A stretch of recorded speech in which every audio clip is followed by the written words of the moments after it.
Terima kasih Anda masih bersama kami. Bagi Anda yang baru saja bergabung, kami hadirkan kembali 3 berita utama hari ini. Seorang siswa SMP tewas dalam tawuran antar pelajar di Karawang.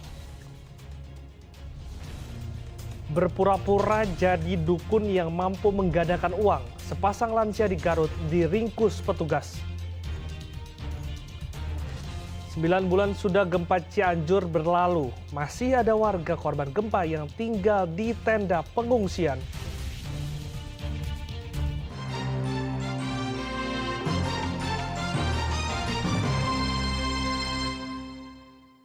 Satu hektar lahan dekat perumahan warga di Banjar terbakar. Kebakaran rumput ilalang yang kering diduga akibat cuaca panas akibat kemarau. Lahan seluas 1 hektar ini terbakar Jumat lalu. Kebakaran rumput ilalang ini membuat warga panik karena dekat dengan perumahan Gria Banjar Raharja di Purwaraharja, Banjar. Diduga kebakaran terjadi karena ilalang yang kering ditambah panasnya cuaca di musim kemarau. Kebakaran pun meluas hingga nyaris mendekati permukiman warga. Petugas yang tiba di lokasi langsung memadamkan api. Penyemprotan terus dilakukan untuk menghindari bara api yang bisa memicu kembali terjadinya kebakaran. Kita untuk kejadian di Terum ini kita belum bisa memastikan faktor penyebab terjadinya kebakaran itu karena kita tidak mengetahui saksi-saksi apakah melihat ada yang diawali dengan adanya pembakaran sampah ataupun puntung rokok. Kita tidak dapat menggali analisa ke arah sana. Meski diduga akibat faktor cuaca, petugas mengimbau warga untuk tidak membakar sampah atau membuang puntung rokok sembarangan, terutama ke rumput ilalang yang mengering. Eko Setiabudi melaporkan dari Banjar. Musim kemarau juga menyebabkan debit air di Bendungan Katulampa Kota Bogor memasuki fase krisis.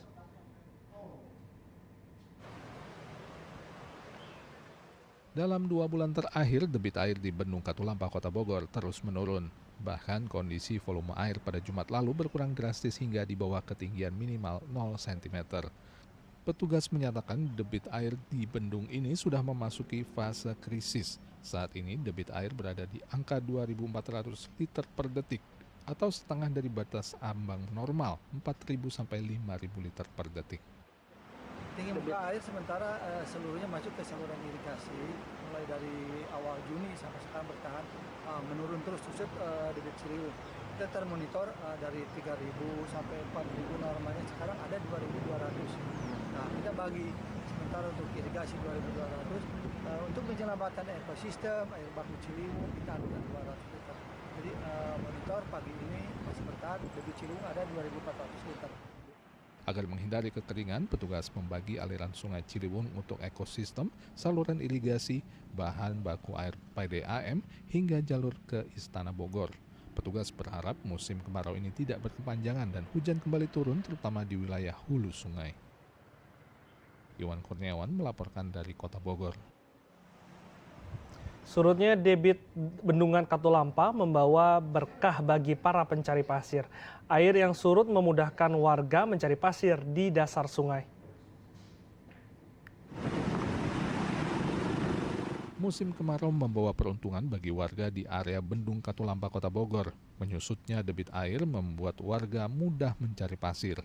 Dengan kondisi air seperti ini, warga dengan mudah mendapatkan 30 hingga 50 karung pasir per hari. Nantinya pasir dijual Rp10.000 per karungnya. Memudahkan. Ini biasanya dalam sehari di musim kemarau ini berapa karung nih, Kang?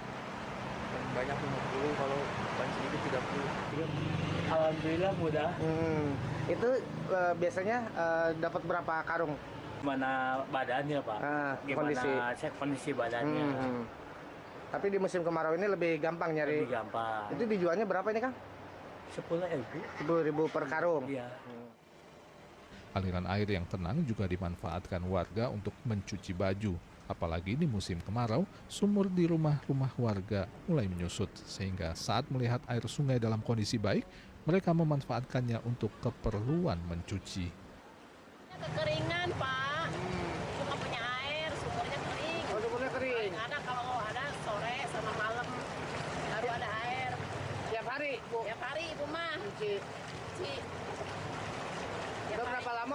kekeringan gini, Bu? Keringan gini ada kali kalau masa 2 bulan mah lebih lah. Surutnya debit air Katulampa ini dampak dari musim kemarau ditambah dengan fenomena El Nino. Iwan Kurniawan melaporkan dari Kota Bogor. Sementara itu di Cimahi, air bersih menjadi barang langka. Terhintarnya aliran air PDAM 2 pekan terakhir membuat warga menyerbu bantuan air bersih.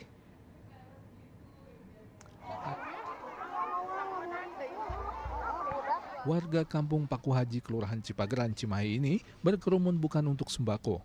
Mereka datang untuk mendapatkan air yang jadi barang langka di musim kemarau.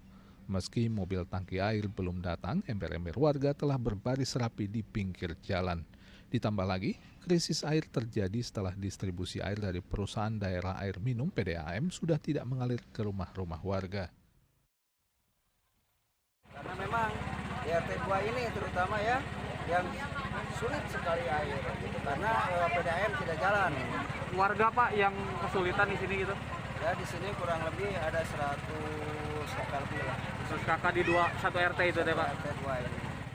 Petugas membagikan air ke ember, jerigen hingga galon, serta ikut membantu membawa ember yang telah terisi air ke rumah warga. Tingginya kebutuhan air terlihat saat bantuan 15.000 liter air habis dalam 1 jam saja. Polres Subang berjanji akan berkoordinasi dengan pihak terkait agar krisis air bersih bisa teratasi. Tadi kita tanyakan, di sini membuat sumur bor agak dalam ternyata 200 meter dan itu membutuhkan biaya yang tidak sedikit. Oleh karena itu nanti kita akan mencari solusi bagaimana yang terbaik. Jika tidak ada bantuan air bersih, warga terpaksa membeli air seharga 10 hingga 20 ribu rupiah untuk kebutuhan masak dan minum. Rencananya Polres Cimahi akan menyisir beberapa kampung untuk membangun titik sumber air. Muhammad Abbas melaporkan dari Cimahi. Kekeringan juga mempengaruhi harga bahan pangan di pasar. Di Pantura Subang, harga beragam jenis sayur dan beras naik karena pasokannya berkurang.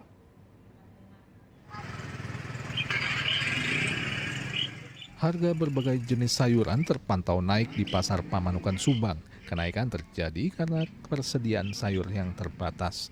Seperti daun bawang yang awalnya Rp12.000 menjadi Rp16.000 per kilogram. Lalu daun seledri naik dari Rp20.000 menjadi Rp30.000 per kilogram. Dan kentang dieng naik dari Rp16.000 menjadi Rp20.000 per kilogramnya. Pedagang menyatakan krisis air di musim kemarau membuat petani sulit mengolah tanaman sayur sehingga hasilnya tidak maksimal. Bisa jadi hasil kemarau karena mungkin dari air itu. Airnya itu kan kasarnya itu bukan tidak stabil lah gitu lah. Penyemprotan, penyiraman itu pun mungkin ada kenaikan dari sana.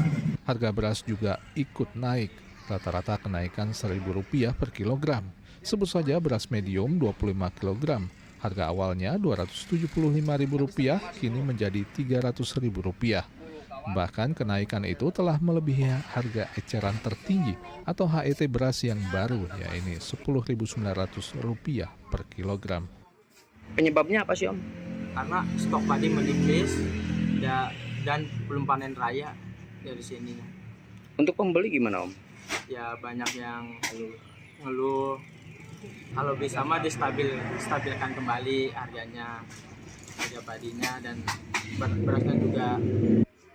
Kenaikan sejumlah barang pokok ini menjadi kabar buruk bagi warga, terutama menjadi keluhan bagi ibu rumah tangga. Mahal, bagi saya Rp5.000, orang kecil. Terus cara ibu nanti masak di rumah dicampur? Enggak? Enggak. Yang bagusnya aja? Udah enggak ada sumbangan apa-apa. Saya emang enggak ada dari mana, enggak ada. Padahal sejak Maret lalu, harga eceran tertinggi beras kualitas medium untuk wilayah Jawa dan sekitarnya telah naik dari Rp9.450 menjadi Rp10.900 per kilogram. Namun kini harga beras kualitas medium dijual sekitar Rp12.000 per kilogramnya. Zainal Arifin melaporkan dari Subang.